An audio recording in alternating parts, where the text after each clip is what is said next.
Celebramos hoy, 21 de septiembre, la fiesta de San Mateo, apóstol, uno de los 12, uno de los padres del nuevo pueblo de Dios.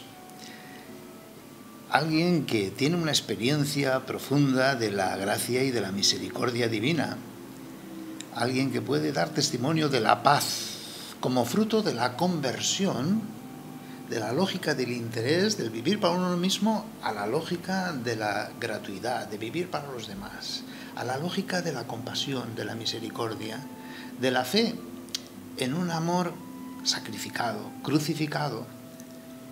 Él supo aprender de Jesús y supo hacer comunión, y hacer comunión como punto de partida el perdón y la reconciliación.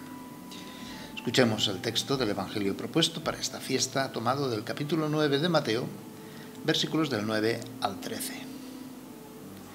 En aquel tiempo Jesús vio a un hombre llamado Mateo, sentado a su mesa de recaudador de impuestos, y le dijo: «Sígueme». Él se levantó y lo siguió. Después, cuando estaba a la mesa en casa de Mateo, muchos publicanos y pecadores se sentaron también a comer con Jesús y sus discípulos. Viendo esto, los fariseos preguntaron a los discípulos: «¿Por qué vuestro maestro come con publicanos y pecadores?».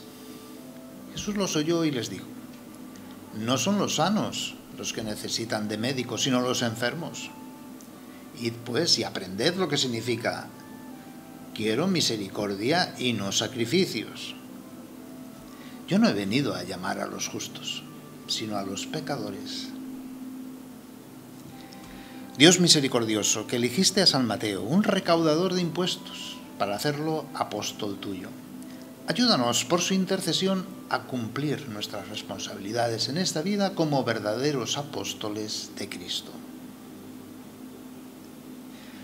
Celebremos esta fiesta de San Mateo, este evangelista que nos recuerda que ser cristiano no es salvarse a sí mismo a través de buenas obras, sino el que basa toda su vida en la experiencia de la misericordia gratuita de parte de Dios e inesperada, inmerecida.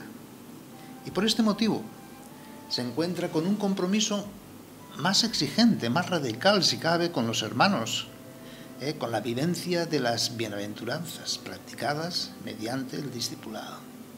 Y es que el que es objeto de misericordia de Dios y lo experimenta en su radicalidad, pues la reciprocidad o el impulso a amar de la misma manera es, digámoslo así, automático. El amor con amor se paga, dice el refrán.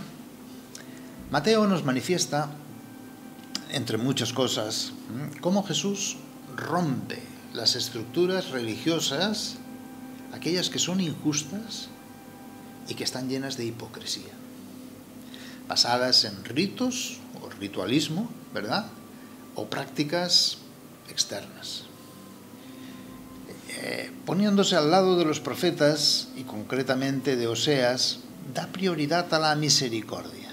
Amor quiero, misericordia, más que sacrificios. Da prioridad al conocimiento de Dios sobre holocaustos. Y el discipulado consiste esencialmente en la gratuidad de la llamada, es decir, una sorpresa. Viene Jesús, que es Dios mismo, venido en la carne, y me dice: sígueme. ¿Cómo no voy a levantarme y seguirle, verdad? Porque es Dios mismo quien me llama, el que me creó, el que me conserva, el que me espera en la eternidad. Y este acompañar a Jesús va transformando nuestra mente por el diálogo con Él. Nunca se me impone, sino siempre en diálogo, busca el encuentro para llegar a tener un mismo pensar y un mismo sentir. Transforma mi corazón, transforma mi voluntad, transforma todo mi ser. Fiel a la palabra de Jesús, anuncia el tiempo de misericordia, es decir, el tiempo de gracia, No es un tiempo de venganza contra unos y recompensa para otros. No es el tiempo del juicio, ese juicio final, ¿no? Que será al final, no ahora en esta existencia. Ahora es tiempo de rehabilitación, de lo que llamamos justificación. El Señor nos justifica sin mérito ninguno de nuestra parte.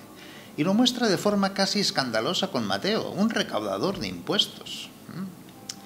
La llamada de Jesús es a seguirle, es decir, al discipulado, a aprender de él como maestro, para ser como él, a ir siempre detrás de él, no detrás de ideologías, de mentalidades o de modas. Es una llamada que no obliga ni condiciona, sino que espera la libertad y voluntad humana. Ciertamente es un imperativo, sígueme, pero hay que esperar a que uno se levante y le siga. Es la respuesta. Un dejar lo anterior, de forma inmediata. Un dejar mis prioridades, mis criterios, lo que he aprendido, e iniciar a aprender de nuevo. Es decir, a ser como un niño, iniciar el discipulado. Mateo nos habla constantemente de los niños y de ser como niños para entrar en el reino. Mateo se reconocía como pecador. Era un pecador público y él mismo se sabe pecador, conocedor de su enfermedad. Y reconoce esta llamada y la percibe como una llamada de la mismísima misericordia. Y es que Dios, cuando llama, crea, perdona, cura, salva. La experiencia de vocación en nuestra vida corre el mismo itinerario.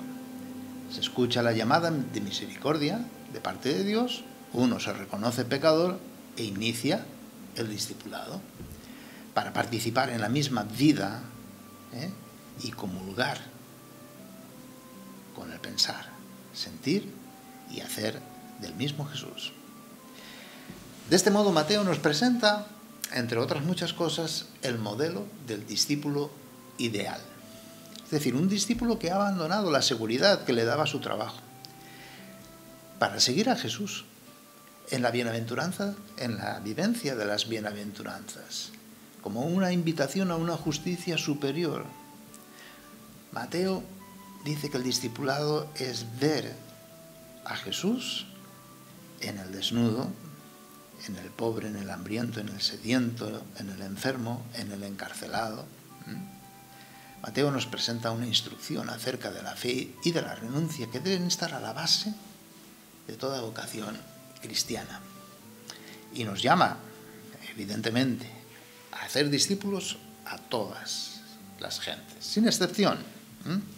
El discipulado desemboca en la comunión íntima con Jesús, pero también cambia el ambiente en el que he vivido hasta el momento.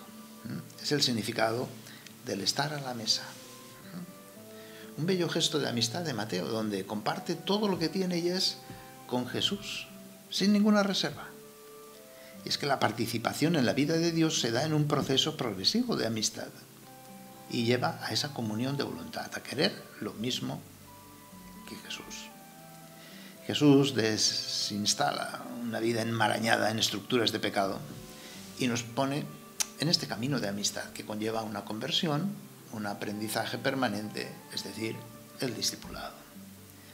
Por eso vemos que Mateo invita a todos sus amigos, que no eran precisamente justos y sanos, ¿verdad?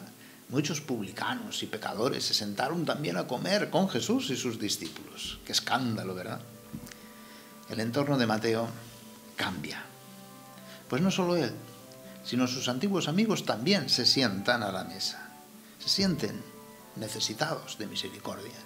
Se reconocen también pecadores. Y reconocen en Jesús a este médico que viene a curar su enfermedad. A este justo que ante el pecador lo va a convertir en justo. Y es que el remedio para todos los males, Jesús dice que es la misericordia.